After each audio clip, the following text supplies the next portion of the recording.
नमस्कार, मैं पवन कुमार, आपका हमारे यूट्यूब चैनल द गुरु में स्वागत है। आज के इस वीडियो में हम चर्चा कर रहे हैं मौर्य वंश की। यह वीडियो कक्षा 10 के सामाजिक विज्ञान की प्रथम यूनिट के जो 3 राजवंश अभी बोर्ड परीक्षाओं के लिए सरकार ने रिवाइज सिलेबस में निर्धारित किए हैं, उसके लिए महत्वपूर्ण है। इसके अलावा जो प्रतियोगी परीक्षाओं की तैयारी कर रहे हैं स्टूडेंट, उनके लिए भी बहुत महत्वपूर्ण है। तो मेरा निवेदन रहेगा, वीडियो में अंत तक बने रहें और चैनल को सब्सक्राइब कर लें, क्योंकि हम कक्षा 10 के जितने भी लेसन्स रिवाइज पाठ्यक्रम के हिसाब से परीक्षा में आएंगे, उन सब की वीडियो आप तक पहुंचाने का प्रयास करेंगे। तो सभी तक आप इसको शेयर करें, लाइक करें। चलिए हम बात कर लेते हैं मौर्य वंश की। मौर्य वंश भारतीय इतिहास का सबसे पहला व्यवस्थित राजवंश के रूप में माना जाता है। इसीलिए इस वंश को पढ़ना समझना बहुत महत्वपूर्ण है। सबसे पहले हम स्थापना की बात करते हैं। इसकी स्थापना कब हुई थी, किन परिस्थितियों में हुई थी। तो स्थापना से पहले अगर हम भारत का जो उस समय का सेंटर जो था वो मगध था। मगध का उस समय राजा था धनानंद, और ये बात है 326 ईस्वी पूर्व की। यह धनानंद बहुत विलासी राजा था और जनता भी इससे परेशान थी। और उसी समय की बात है, कौटिल्य जो उस समय का बहुत ही कुशल राजनीतिक, इसका एक नाम चाणक्य हम समझते हैं, ये रहे थे। और इनका शिष्य था एक चंद्रगुप्त। तो कौटिल्य ने चंद्रगुप्त को तैयार किया। कौटिल्य की घनानंद के साथ कुछ वाद विवाद था। उस स्थिति को देखते हुए कौटिल्य ने चंद्रगुप्त को तैयार किया, और फिर चंद्रगुप्त पहला मौर्य वंश का राजा हुआ। मौर्य 322 ईस्वी पूर्व से लेके 298 ईस्वी पूर्व तक ये मगध का राजा रहा। ये 25 वर्ष की आयु में राजा बना था। 25 वर्ष की आयु में चंद्रगुप्त मौर्य जो है मगध का, यानी उस समय के भारत का राजा हुए। और इनके समय की जो महत्वपूर्ण उपलब्धियों की बात करें तो 305 ईस्वी पूर्व बीसी, हिंदी में इंग्लिश में बोले और हिंदी में हम बोले ईस्वी पूर्व। तो 305 ईस्वी पूर्व यूनान के राजा सेल्यूकस निकेटर को इन्होंने हराया था। ठीक है, ये याद रखें आप। और उस संघर्ष के पश्चात चंद्रगुप्त मौर्य ने 500 हाथी सेल्यूकस निकेटर को भेंट स्वरूप दिए।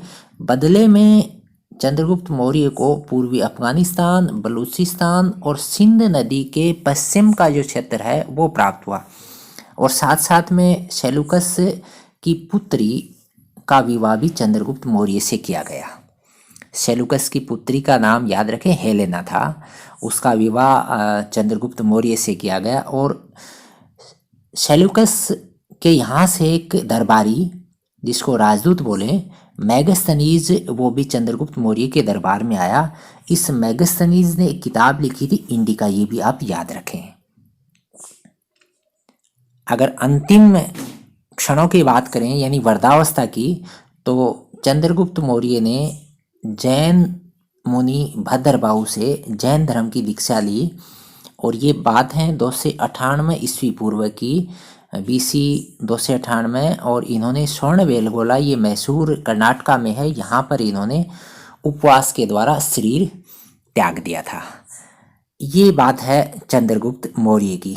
पहले मौर्य वंश के राजा और संस्थापक राजा के रूप में भी हम इसको मान सकते हैं। ये 2020 की जो बोर्ड परीक्षा हुई थी उसमें भी ये प्रश्न आया था कि मौर्य वंश का संस्थापक कौन था, तो उसका आंसर था चंद्रगुप्त मौर्य।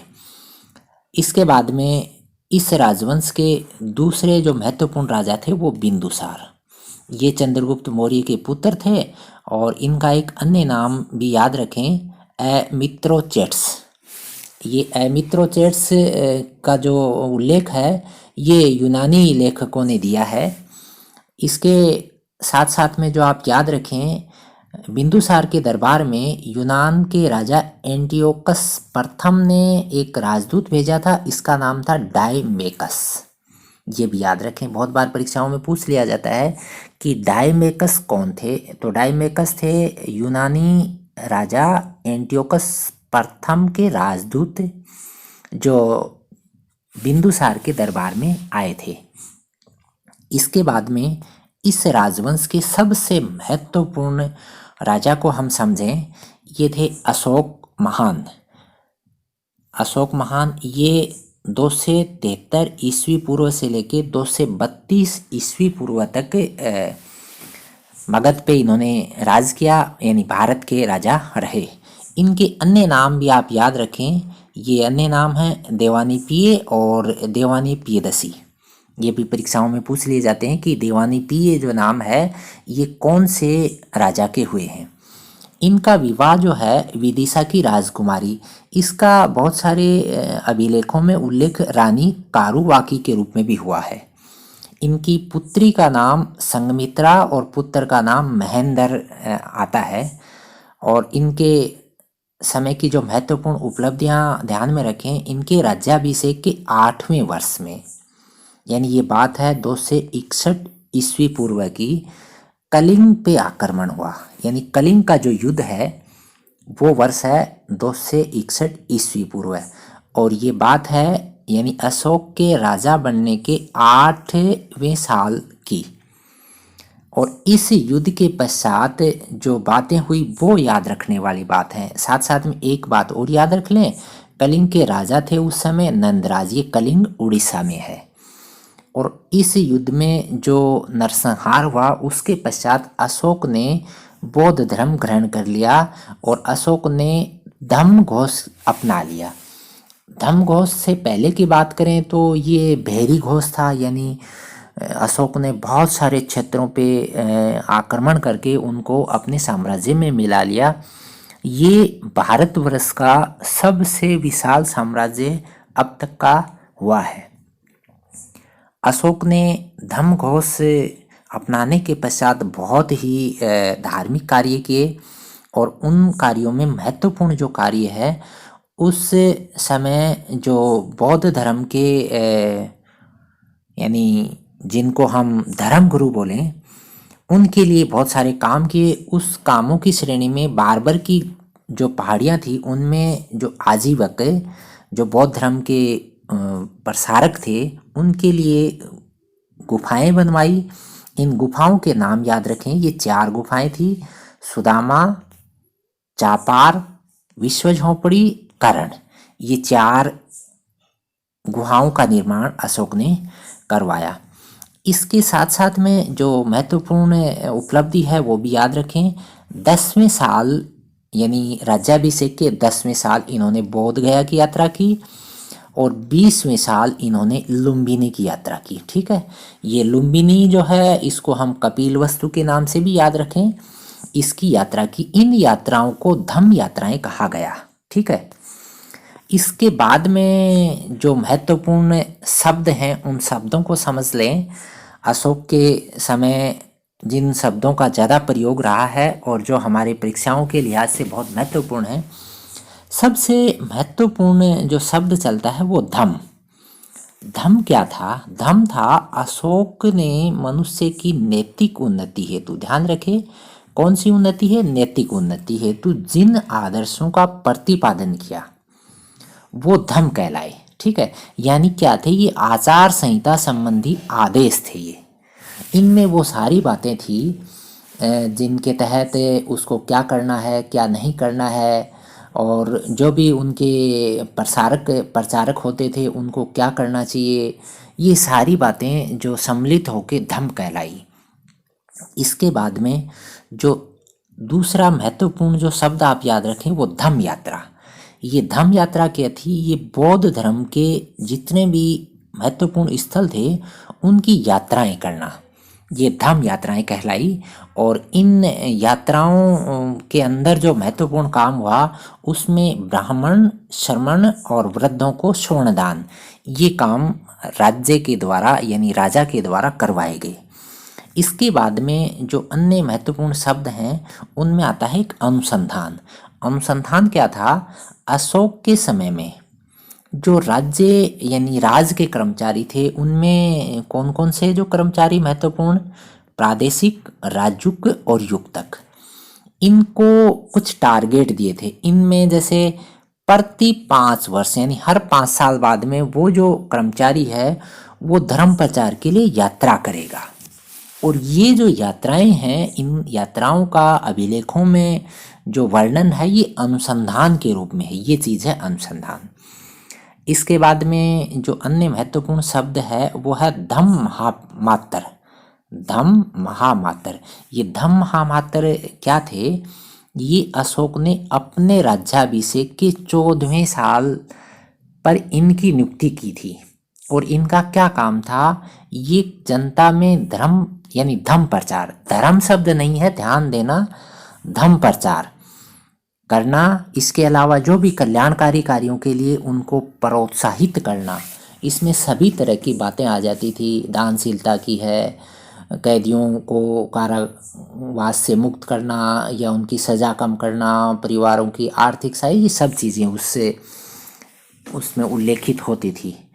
इसके बाद में सबसे महत्वपूर्ण जो अशोक के समय की उपलब्धि थी वो अभिलेखों की स्थापना करवाना।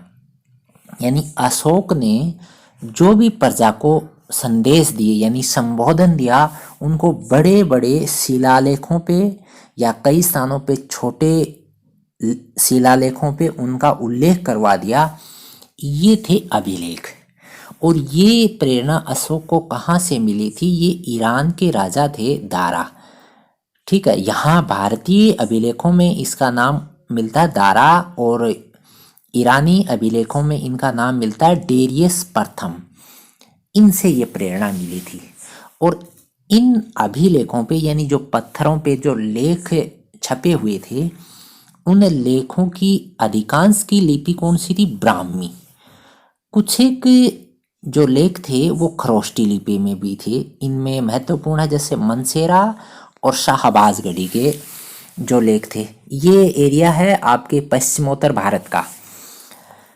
सबसे बड़ी समस्या बहुत समय तक रही, ये लेख समझ में नहीं आए किसी को भी। तो सबसे पहला व्यक्ति जिसने इन लेखों को समझा वो थे जेम्स प्रिंसेप। ये पहले व्यक्ति थे जिन्होंने इनको समझा, पढ़ा। बहुत बार परीक्षाओं में पूछा जाता है जेम्स प्रिंसेप कौन थे? तो ये अशोक के अभिलेखों को सबसे पहली बार समझने वाले, पढ़ने वाले। इसके बाद में बात करते हम मौर्य साम्राज्य की पतन की।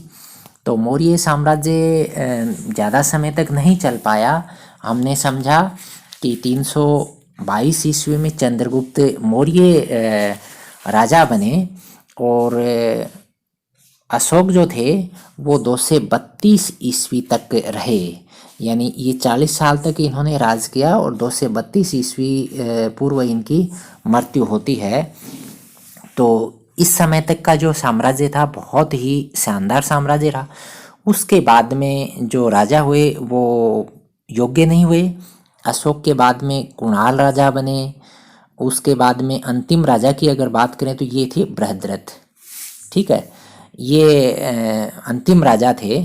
और ये यानी बात होती है अशोक के बाद 50 साल तक कुछ राज्य चला और वो कमज़ोर ही रहा। अंतिम जो राजा थे बृहद्रथ, उसके समय की बात करें तो उसके समय के एक ब्राह्मण मंत्री थे, उनका नाम था पुष्यमित्र शुंग। इन्होंने बृहद्रथ की हत्या कर दी और मगध के ऊपर मौर्य वंश के स्थान पर शुंग वंश की स्थापना कर दी। यानी अशोक की मृत्यु 232 ईस्वी पूर्व में होती है और उसके 50 साल तक के राज्य चलने के पश्चात मौर्य वंश समाप्त हो जाता है और एक नया राजवंश शुंग वंश भारत में स्थापित हो जाता है। तो ये तो बात हुई इनकी उपलब्धियों की। अब हम बात कर लेते हैं मौर्य राजवंश के समय का जो प्रशासन था। तो उस प्रशासन को समझने के लिए कौटिल्य की पुस्तक याद रखें आप, अर्थशास्त्र। इस किताब के अंदर लिखा गया है कि राज्य के 7 अंग होते थे और ये 7 अंग याद रखें आप, राजा, अमात्य, जनपद, दुर्ग, कोष, सेना और मित्र। ये यानी कौटिल्य ने अपनी किताब में लिखा है, किसी भी राज्य को व्यवस्थित चलाए रखने के लिए ये 7 चीज़ें बहुत महत्वपूर्ण हैं। यानी मौर्य प्रशासन के समय भी ये 7 चीज़ें थी। अब हम बात करें केंद्रीय प्रशासन की। मौर्य काल के अंदर भारत में पहली बार केंद्रीकृत शासन व्यवस्था स्थापित हुई। ये बड़ी उपलब्धि थी, ऐसा पहले कभी नहीं हुआ था। अर्थशास्त्र जो किताब है, चाणक्य या कौटिल्य कहें हम, इस किताब में 18 बड़े बड़े विभाग, आज के समय हम बोले ना जिनको कैबिनेट मंत्री, कैबिनेट मंत्रालय, ठीक है, तो ये 18 विभाग थे, ठीक है। और इन विभागों को हम तीर्थ भी बोल सकते थे, ठीक। और प्रत्येक तीर्थ का जो अध्यक्ष होता था उसको बोलते थे महामात्र। यानी ये महामात्र कौन था? उस समय का कैबिनेट मंत्री। और बड़े जो तीर्थों की बात करें तो इसमें मंत्री, पुरोहित, सेनापति, युवराज, ये बड़े बड़े पद थे। इसके बाद में इस किताब में जो कैबिनेट के नीचे हम जिनको राज्य बोलें, आज के समय में राज्य मंत्री बोलें, या राज्य मंत्रियों के अंडर में जो विभाग होते हैं उनकी बात करें, तो ऐसे ही इस किताब में छोटे वाले 26 विभागाध्यक्षों के नाम लिखे हुए हैं। इन छोटे वालों का अगर हम समझने का प्रयास करें तो सबसे महत्वपूर्ण इसमें आता समाहर्ता। ये समाहर्ता कौन था? ये राजस्व इकट्ठा करने वाला, आय व्यय का ब्यौरा रखने वाला, वार्षिक बजट बनाने वाला व्यक्ति होता था समाहर्ता। इसके अलावा जो सन्निधाता नाम था ये किसका था? ये कोषाध्यक्ष का। शीताध्यक्ष किसका नाम था? ये कृषि विभाग का जो मुखिया होता था। आठविक नाम किसका था? ये वन से संबंधित मामले संभालता था। पण्याध्यक्ष कौन था? ये व्यापार से संबंधित मामले संभालता था। ऐसे बहुत सारे नाम हैं, ये मैंने महत्वपूर्ण जो नाम हैं इसमें बताने का प्रयास किया है। अब हम बात करें प्रांत, यानी जो राज्य जो थे, यानी मगध जो है उस समय अशोक के समय, यानी अशोक के समय का ही सबसे बड़ा साम्राज्य रहा है। और अशोक के समय मगध जो है 5 राज्यों यानी प्रांतों में बटा हुआ था। ये 5 कौन कौन से थे? एक तो था उत्तरापथ, इसकी राजधानी थी तक्षशिला। दूसरा था अवंती राष्ट्र, इसकी राजधानी थी उज्जैनी। तीसरा था कलिंग, इसकी राजधानी थी तोसली।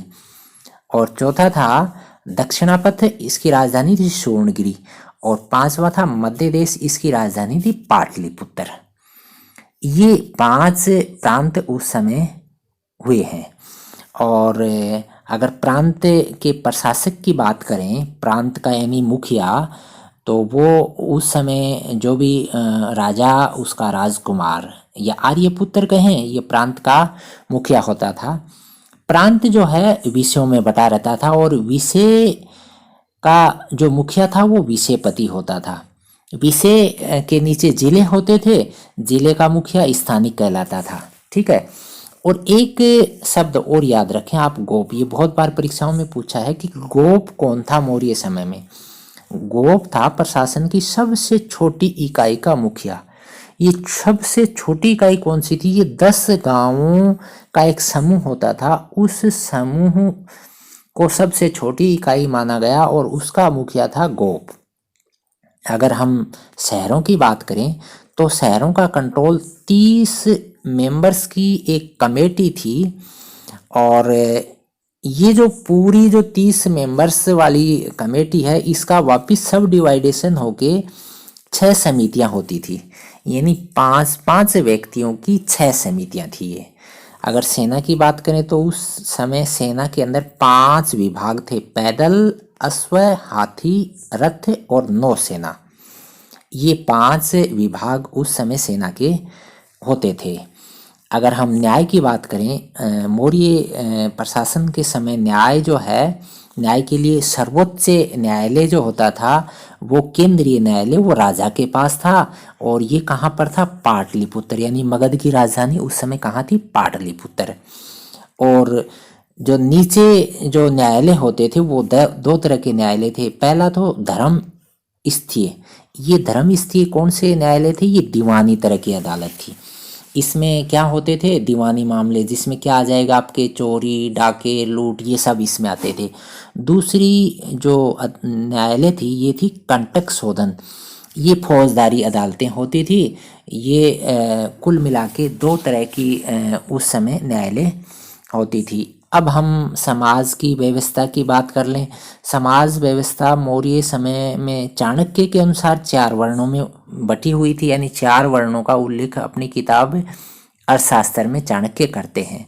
और इंडिका किताब, यानी इंडिका किताब किसकी लिखी हुई है, ये मेगास्थनीज की। इस किताब में 7 जातियों का उल्लेख है। मौर्य प्रशासन में 7 तरह की जातियों का उल्लेख है।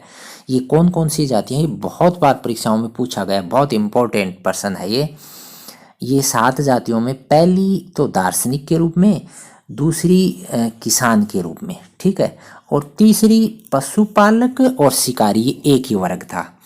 और चौथी कारीगर, शिल्पी और व्यापारी, इनका एक ही वर्ग था। और 5वां योद्धा बोले या सैनिक बोले, और छठा निरीक्षक, और 7वां जो जाति वर्ग है वो मंत्री या सभासद। ये 7 जातियों का उल्लेख इंडिका पुस्तक में किया गया है। तो साथियों, ये जो चर्चा थी, इस चर्चा में हमने मौर्य वंश की सारी उपलब्धियों का, प्रशासन का उल्लेख किया है। और इसके साथ साथ एक मैप के माध्यम से भी हम समझाने का प्रयास करें कि अशोक का उस समय का जो साम्राज्य है वो कितना बड़ा था, विस्तृत था। ये आप मैप देख रहे हैं। इस मैप में ये जो रेखांकित भाग है, ये उस समय अशोक का पूरे संपूर्ण जो साम्राज्य है वो दिखाया गया है। तो इसको आप समझें, अगर मानचित्र के रूप में अगर पूछ लिया जाता है तो आप इस तरह से इसका उल्लेख कर सकते हैं। देखो, इसमें ये पाटलिपुत्र यहाँ पर है, ये उस समय की राजधानी होती थी। और इसमें वो जगह भी दिखाई गई है जहाँ पर अशोक के जो शिलालेख, स्तंभ लेख, ये सब आए थे, उस समय मिले थे, उन सब का भी उल्लेख है। जैसे ऊपर दे रखा है आपके शाहबाजगढ़ी है, आपके कांधार, तक्षशिला, मानसेरा, दिल्ली का उस समय नाम जो है इंद्रप्रस्थ होता था। और आप देख सकते हैं नीचे का जो क्षेत्र है वो कहाँ तक था, ये नीचे का जो एरिया है यहाँ तक अशोक का साम्राज्य था। और ऊपर अगर हम चलें तो ऊपर ये जो एरिया है, देखो इधर ये पूरा अब आज का पाकिस्तान है, ये अफ़गानिस्तान का जो एरिया है, और ये जो पूरा एरिया है इसके ऊपर, और यहाँ ऊपर कश्मीर का कुछ भाग जो है छूट के, और बाकी संपूर्ण भारतवर्ष पे अशोक का साम्राज्य था। तो ये अगर मानचित्र के लिहाज से भी आप समझें तो ये जो चीज़ है आप ज़रूर देखें। तो साथियों, आप वीडियो में प्रारंभ से अंत तक बने रहे, आपका धन्यवाद। सभी तक शेयर और लाइक करें। अंत में निवेदन है कि चैनल को सब्सक्राइब कर लें। हम ऐसे ही वीडियो आप तक समय समय तक पहुंचाने का प्रयास करेंगे। धन्यवाद। जय हिंद।